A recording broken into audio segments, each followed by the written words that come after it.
चोपडा विधानसभा मतदारसंघातील अडावत गावासाठी आणखी एक आनंदाची बातमी असून विविध समाजांसाठी उभारण्यात आलेल्या सामाजिक सभागृहांचे लोकार्पण आज पार पडले।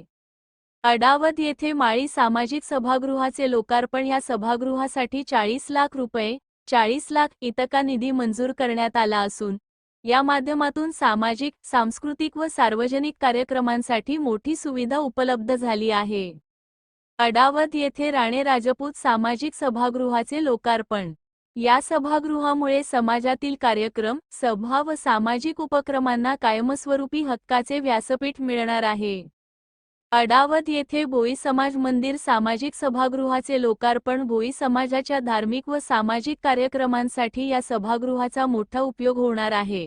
आमदार चंद्रकांत बळीराम सोनवणे यांच्या प्रयत्नातून ही सर्व विकास कामे मार्गी लागली असून सर्व समाजघटकांचा समतोल विकास साधण्याचा प्रयत्न सातत्याने केला जात आहे। सर्व समाजांना समान सुविधा मिळाव्यात हाच आमचा उद्देश आहे। आमदार चंद्रकांत सोनवणे। एकूणच अडावत गावात सामाजिक विकासाला नवी दिशा मिळाली असून नागरिकांनी या कामांचे स्वागत केले आहे। जय महाराष्ट्र। खूप मोठी योजना 36 कोटी रुपये 50,000 लोकांच्या घरात पाणी पोहोचेल आणि सर्व माया बहिणी आपल्याला खूप खूप आशीर्वाद देतील याबद्दल माझ्या मनात कोणतीही शंका नाही।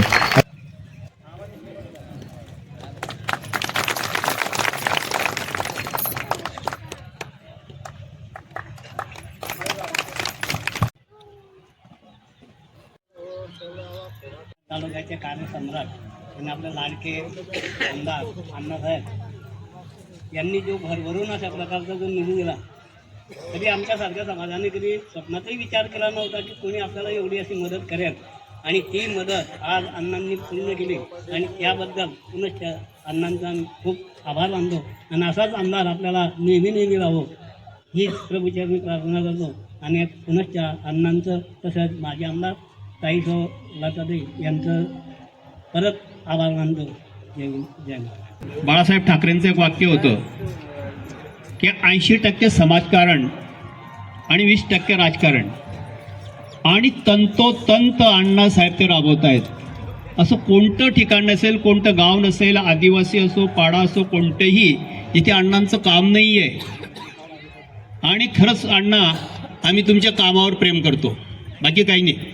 तुमचं कामावर असं वाटतं की अण्णासारखा माणूस मला नाही वाटत कधी आम्हाला आमदार। माझे आमदार लता सोनवणे यांच्या प्रयत्नाने महाराष्ट्राचे माजी मुख्यमंत्री आदरणीय एकनाथरावजी शिंदेसाहेब यांच्या मार्गदर्शनाखाली जिल्ह्याचे पालकमंत्री गुलाबरावजी पाटील, गिरीशभाऊ महाजन यांच्या सहकार्याने, अनिलदादा यांच्या सहकार्याने जिल्ह्यामध्ये चोपडा तालुक्यात खूप सारी कामं आहेत। माळी समाज बांधव, त्याचप्रमाणे भोई समाज आणि राणा राजपूत समाज, सर्व सामान्य व्यक्तींचा विचार डोळ्यासमोर ठेवून जे हिंदू हृदय सम्राट सर सेनापती बाळासाहेब म्हटले 80% समाजकारण आणि 20% राजकारण, समाजाच्या घटकापर्यंत शासनाचा निधी पोहोचवून समाजाला त्याचा उपयोग कसा करता येईल यासाठी सातत्याने आमचे प्रयत्न राहिले।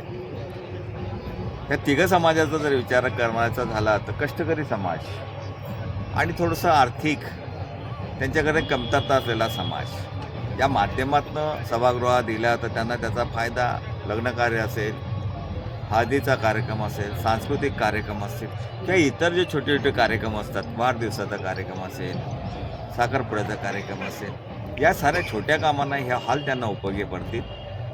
की समाजात जर विचार केला तर या समाजांना एवढा निधी दिल्यानंतर त्याचा उपयोग त्यांनी त्यांच्या विकासामध्ये केला पाहिजे। पण त्याच्यामध्ये जर शैक्षणिक मुलांसाठी रात्रीच्या वेळेला जर तिथे लाईट लावून, ट्यूबलाईट वगैरे लावून तिथे शाळेचंच प्रमाणे वर्ग तयार करून दिले, म्हणजे ज्या पद्धतीने क्लासरूम तयार करून दिले तर त्यांना अभ्यासालाही सुद्धा फायदा आणि ज्यावेळेला लग्न कार्य असेल त्यावेळेला त्याचा उपयोग होणार आहे। मी या समाज बांधवांना, तिघ समाजाच्या बांधवांना हेच सांगणार आहे की या सभागृह आपल्यासाठी देत असताना या सभागृहाची स्वच्छता राखणे, चांगली निगा राखणे हे त्यांचं सुद्धा कर्तव्य राहणार आहे।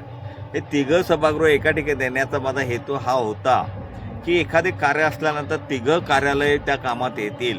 म्हणजे एखादे मोठं कार्य असलं तर यामध्ये एका ठिकाणी महिला जी आपली नवरी असेल तिचा कार्यक्रम लागू शकतो, हळदीचा, नवरदेवाला हळदीचा कार्यक्रम लागू शकतो, बाकी ठिकाणी जेवणाची व्यवस्था होऊ शकते किंवा पाहुण्यांना बसवण्याची व्यवस्था होऊ शकते. आज जर विचार केला तर ग्रामीण भागामध्ये घर छोटी असतात. एक 2-4 पाहुणे आले तर त्यांना कुठे बसवायचं, कुठे झोपवायचं हा मोठी समस्या असते. एक हॉल असला तर त्या हॉलच्या माध्यमातून 5-25 आले कुणी पाहुणे तर त्यांना तिथे सोय करता येईल, ही एक भावना यामागे आहे.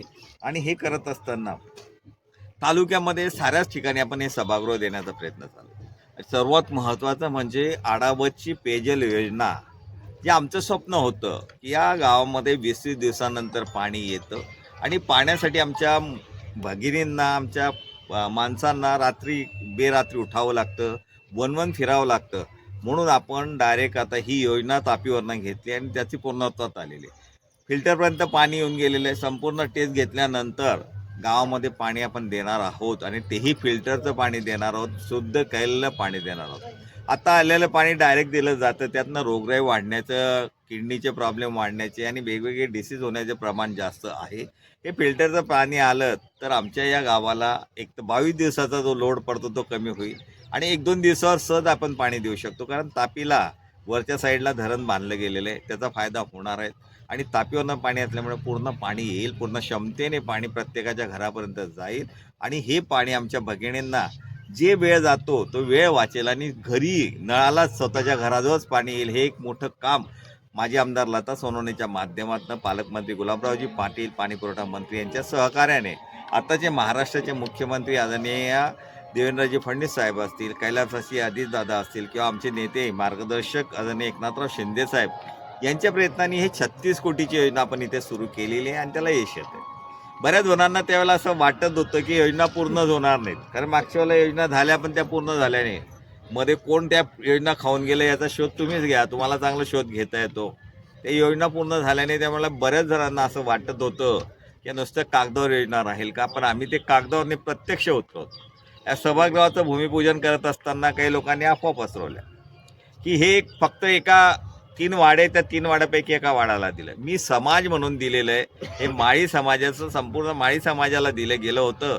पण काही विरोधकांनी असं पसरवलं की बा एका खालच्या वाडा पुढचा वाडा काय त्यांचे वाडे त्या वाड्याला दिलं गेलं आणि थोडा गैरसमज पसरवला. त्याचा थोडासा त्रास मला इलेक्शनला झाला, पण चोपड्याच्या जनतेला माहिती काम करणारं कोण आहे. चोपड्याच्या जनतेने मला आशीर्वाद दिला आणि मला निवडून दिला, याबद्दल मी त्यांचा सातत्याने ऋणी आणि म्हणून मी एवढं सारे जास्त काम करतो.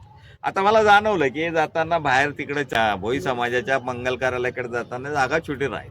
मी त्यांना बोललो की ही जागा जर मोठी ठेवली असते तर 3 कनेक्टेड झाले असते आणि अडीअडचणीला 3 कार्यालय आपल्याला वापरता आले असते. ठीक आहे, जे झालं त्यातनं मार्ग काढा आणि 3 कार्यालय वापरत असताना जसे आपण आपलं घर स्वच्छ ठेवतो, आपल्या घराची निगा ठेवतो, हे आपल्याला आपल्या घरासारखं स्वच्छ ठेवा, जेणेकरून आपल्याला त्याचा उपयोग जास्त करता येईल आणि थोडी फॉर्मल फी ठेवा, म्हणजे साफसफाईचा खर्च निघाला पाहिजे.